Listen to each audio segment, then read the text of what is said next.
Assalamualaikum, apa kabar teman-teman semuanya? Mudah-mudahan kabarnya baik dan sehat. Amin. Teman-teman, sebelum saya mulai video budgeting bulan Juni, saya mau cerita dan review singkat. Ceritanya adalah celengan santai atau celengan no target udah saya buka lebih awal karena alhamdulillah celengannya udah penuh, udah mulai terasa berat. Hanya tersisa kira-kira 3 ruas jari saya space-nya. Kalau saya tunggu sampai penuh, saya khawatir nanti waktu membelahnya pakai pisau nanti uangnya yang ikut terbelah gitu ya. Jadi itu alasan pertama saya membuka celengan. Alasan keduanya juga karena saya ingin ambil momennya. Di bulan Mei adalah bulan kelahiran saya, jadi saya ingin ada kenang-kenangannya kalau beli emas antamnya di bulan Mei. Tuh. Alhamdulillah dari celengan ini terkumpul uang 4.085.000. Yang saya bawa ke toko emas tunai adalah 4.050.000. 35.000-nya saya simpan dulu. Dan akhirnya saya membeli emas antam 5 gram dan emas antam yang 0,1 gram. Yang antam 5 gram 4.850.000. Yang 0,1 gram 125.000. Selisih kekurangan pembelian emas saya ambil dari uang arisan yang saya dapatkan. Jadi alhamdulillah dari arisan dan celengan ini bisa beli antam 5 gram dan 0,1 gram. Baik, selanjutnya saya mau review singkat evaluasi budgeting di bulan Mei. Secara singkat, semuanya sesuai pos anggarannya masing-masing. Untuk selisihnya ada selisih Rp4.000 dari pembelian beras, kemudian dari dana cadangan masih ada 100.000 nya lagi terpakai untuk mencabut gigi, terus dana gift tidak terpakai. Nah, total yang di bulan Mei ada selisih 204 ini 200.000 nya saya saving di Iwa Bank, 4.000 nya pada saat itu saya masukkan ke celengan. Jadi alhamdulillah. Dan untuk kata penutup di bulan Mei, sebenarnya nggak ada kata motivasi yang saya catat secara khusus karena lebih ke catatan pribadi untuk saya sendiri. Untuk di bulan puasa berikutnya, catatan penting bagi saya adalah untuk menambahkan anggaran belanja. Jadi pertama itu tambahkan anggaran belanja mingguan di minggu ketiga dan keempat untuk antisipasi kenaikan harga lauk pauk ya. Menjelang 1 minggu sebelum lebaran harga udah naik pada saat itu. Untuk yang kasus pertama saya masih bisa bertahan ya, tapi yang untuk kasus kedua ini agak lumayan mengganggu juga sedikit. Jadi poin keduanya adalah tambahkan anggaran belanja mingguan setelah selesai lebaran. 1 minggu setelah lebaran banyak nelayan yang belum berlayar, jadi harga ikan mahal dan harga ayam ikutan mahal. Harga daging pun belum kembali ke harga biasanya. Jadi 1-2 minggu setelah lebaran harga-harga masih belum turun, kalaupun turun juga turunnya masih sedikit. Contohnya kayak daging ya, masih sampai di akhir bulan masih bertahan di harga 150.000 per kilo itu. Ayam alhamdulillah di minggu-minggu akhir bulan ini udah turun 36.000 per kilo, pada 1 minggu setelah lebaran masih harga mahal ya, sekitar 45.000 per kilo. Jadi pelajaran penting bagi saya untuk menambahkan anggaran belanja untuk antisipasi biar 1 minggu atau 2 minggu setelah lebaran pos keuangan untuk anggaran makan masih aman. Jadi solusinya terpikir hanya 2, yaitu di awal tahun sebelum bulan puasa saya udah bikin sinking fund. Kalau boleh dikatakan anggaran belanja nanti saya tambahkan khusus untuk antisipasi di bulan puasa dan setelah lebaran. Atau solusi yang lain, terpaksa dana THR saya ambil sebagian untuk backup belanja mingguan. Itu aja menjadi catatan penting bagi saya. Untuk di bulan Juni, ini ada kata-kata yang bagus ya. Dari Anas Al-Mansur, motivator kepribadian. Mengelola keuangan adalah sebuah kemampuan yang harus dimiliki setiap orang. Mampu tidaknya seseorang dalam mengelola keuangan akan berpengaruh terhadap kondisi keuangan mereka. Jika seseorang tidak mampu mengelola keuangannya dengan baik, hal tersebut akan berpengaruh pada tingkat kesejahteraannya sendiri. Ya, benar banget ya teman-teman. Kalau mau saya jelaskan detailnya nih, nanti saya khawatir durasi saya kepanjangan. Jadi mudah-mudahan kata motivator ini bisa dipahami oleh teman-teman. Yang kedua, ini sebenarnya receh ya, nggak penting banget, tapi kok kayaknya ngena banget ke saya ya.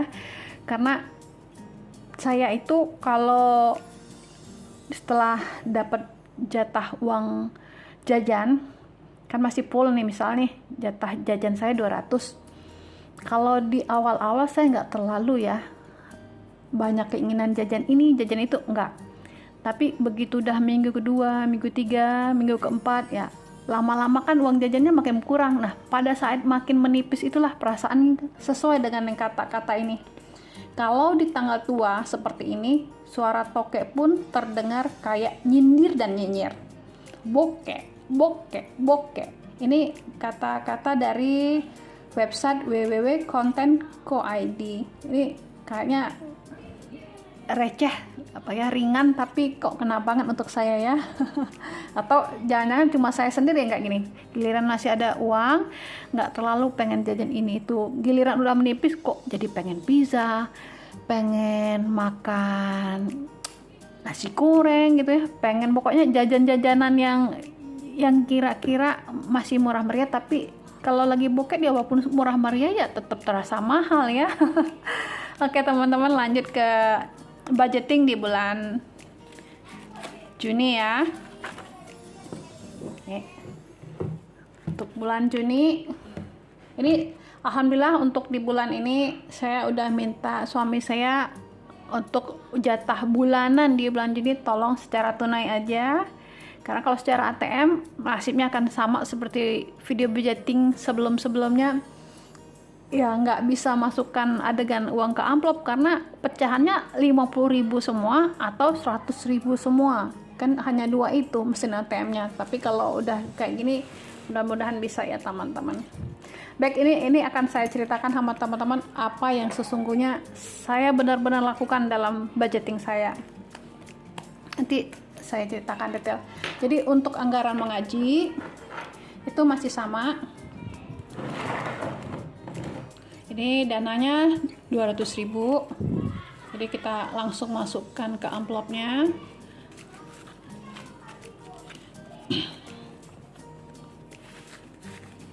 Oke.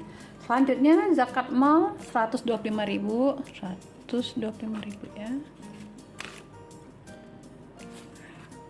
Jadi mudah-mudahan bulan depan masih bisa kayak gini ya teman-teman, karena bulan ini hanya khusus saya minta sama suami tolong secara tunai aja, tolong uangnya kalau bisa pecahan gitu kan. Alhamdulillah dipenuhin suami.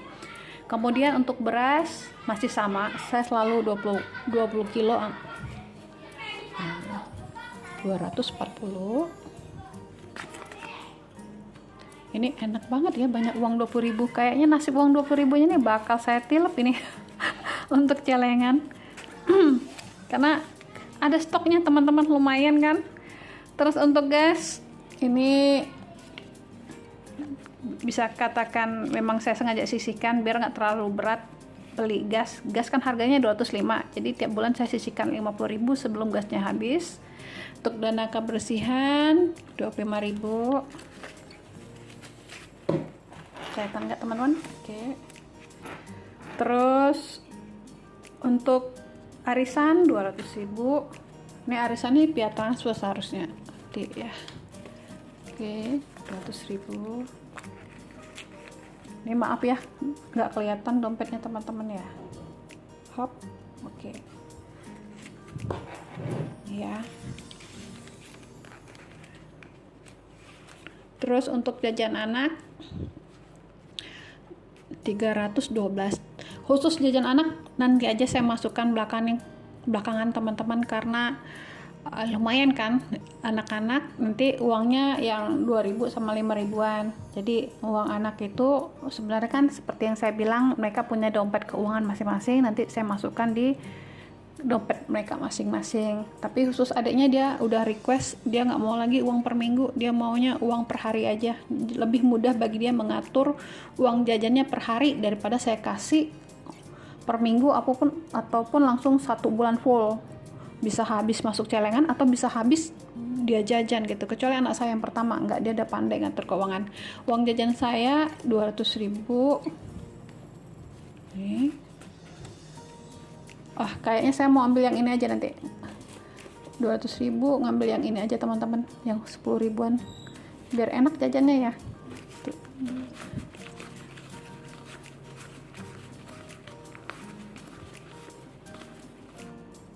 Uang jajan saya bulan ini nggak 200.000 ya. Uang jajan saya bulan ini hanya 100.000. Karena ada kebutuhan lain yang lebih prioritas daripada jajan. Oke, ini uang jajan saya 100.000 bulan ini. Tuh. Uang sumbangan sukarela sekolah 50.000. Uang belanja bulanan, nah jatahnya 400.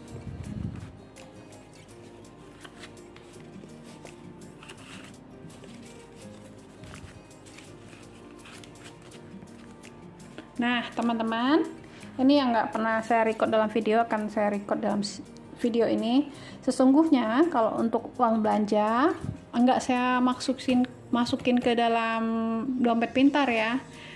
Kalaupun masukkan ke sini sifatnya sangat sementara sekali. Jadi kemana uangnya saya taruh? Saya taruh uangnya selalu di sini teman-teman. Nih, jadi saya siapkan 4 amplop. Jadi uang ininya, belanjanya saya masukkan ke sini. Kenapa harus pakai amplop bukan pakai dompet pintar kayak gini ya? Untuk memanipulasi pikiran saya bahwa uangnya udah kosong gitu ya. Karena kalau tengok dompet masih full, kayak berasa masih banyak, padahal sebenarnya enggak gitu. Bukannya khawatir tergoda atau takut enggak disimpan, bukan, lebih ingin memanipulasi pikiran gitu. Jadi kalau kita dompet udah kosong ya harus ngerem ya, sesuai dengan budgeting yang udah dibikin. Jadi uang belanjanya nanti saya masukkan sini. Jadi kapan butuh tinggal saya ambil sesuai amplopnya. Nanti ya teman-teman, uang masukan ini kita abaikan dulu. Terus selanjutnya bensin.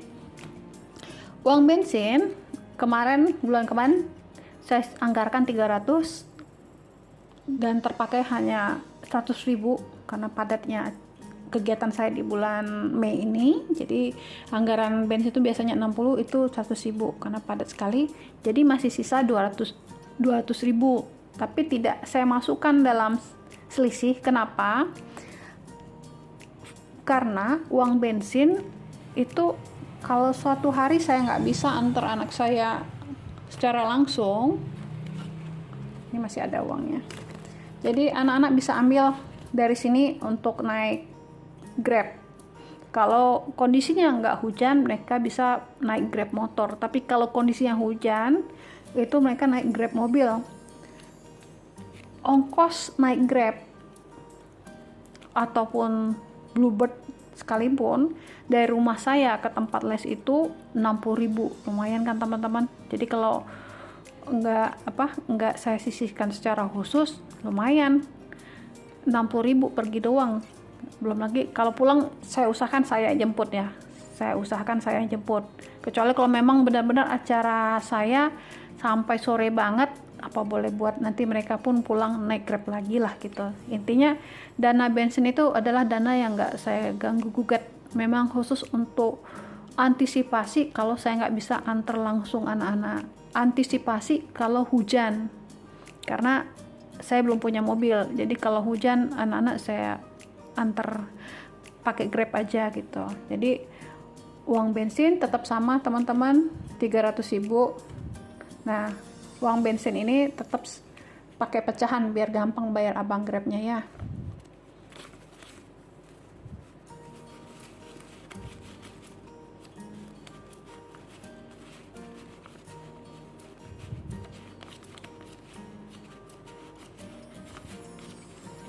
Nah, ini jatah bensin sama untuk jatah kalau saya nggak bisa antar anak-anak karena ada kegiatan organisasi. Ini nanti uangnya memang terpisah di sini teman-teman secara khusus. Oke, ini jatahnya udah, kita anggap aja selesai ya, udah saya pisahkan. Kemudian lanjut ke uang pulsa 100.000.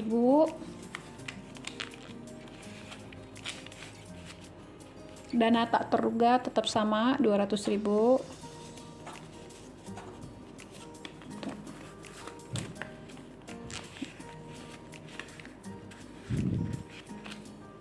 Gift bulan ini saya pastikan gift terpakai karena saya udah dapat undangan untuk bulan Juni. Nanti saya kirim aja kado untuk keponakan saya yang di Bengkulu. Oke, servis motor 100.000.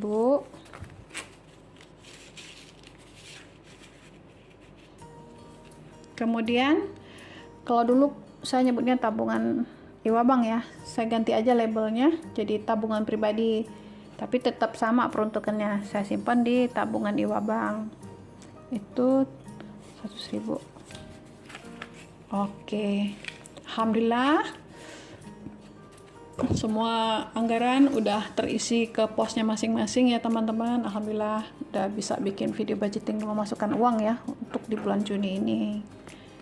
Oke, alhamdulillah. Nanti tinggal saya memasukkan uang belanjaannya aja, belanja minggu 1, 2, 3, 4 ke amplop masing-masing, sama uang-uang yang memang harus dimasukkan dalam amplop. Alhamdulillah. Oke teman-teman, sekian dulu video budgeting di bulan Juni.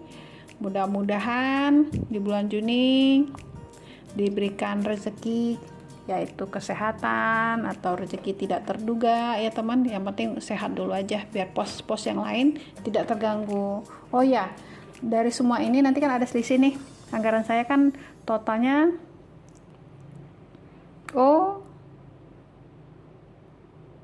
ada yang belum saya masukkan ya teman-teman ya, bagian di sinking fund ya, nggak masalah, nanti tinggal saya masukkan teman-teman ke ini,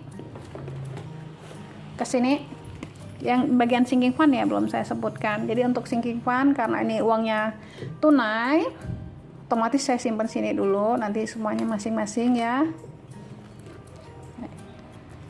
baru nanti saya taruh di ATM-nya masing-masing. Jadi alhamdulillah intinya untuk memasukkan pos ke anggaran masing-masing itu udah selesai.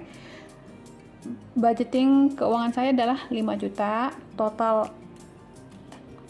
budgeting yang udah saya bikin itu 4 juta 952.000. Jadi masih ada selisih 48.000 ini rencananya nanti saya masukkan ke celengan. Ini celengan yang baru, tapi secara teknis di bulan puasa udah saya cicil-cicil ya teman. Jadi kalau saya nemu uang 20.000 udah saya cicil masukkan ke sini, karena kan sulit menemukan pecahan 20.000 teman-teman. Jadi kalau begitu ada uang 20.000 saya langsung masukkan. Cuma satu kali saya nggak masukkan uang 20.000, yaitu uang 10.000-an 2, karena sulit sekali ketemu yang 20.000. Alhamdulillah ini tinggal berapa kolom lagi aja teman-teman. Rencananya mau saya belikan emas lagi, kemungkinan besar seperti itu niatnya, tapi kan tetap celengan ini fungsinya itu untuk menambah sinking fund les anak. Saat ini jumlah yang sudah terkumpul baru 3 juta. Targetnya kan kurang lebih 8 juta atau 9 juta, saya lupa, kurang lebih senilai itu teman-teman. Ya, berdoa aja mudah-mudahan dilancarkan rezeki biar ini cepat penuh sebelum akhir tahun ya. Jadi akhir tahun kita udah bisa buka celengan lagi. Baik teman-teman, sekian video budgeting dari saya. Mohon maaf kalau ada kata-kata yang kurang berkenan atau suara-suara yang tidak enak didengar. Video budgeting ini saya bikin bukan untuk pamer ya, menggurui ataupun untuk sombong ya, siapalah saya teman-teman ya. Saya juga disclaimer, saya bukan ahli keuangan, bukan pakar keuangan, juga background keilmuan saya juga bukan dari ekonomi teman-teman, tapi saya senang membaca buku dan saya senang belajar. Video ini saya bikin untuk sharing dan untuk memotivasi teman-teman, khususnya saya pribadi, agar lebih baik terus belajar dalam mengelola keuangan. Akhir kata, mohon maaf kalau ada kekurangan. Sampai jumpa di video budgeting selanjutnya. Dadah. Assalamualaikum.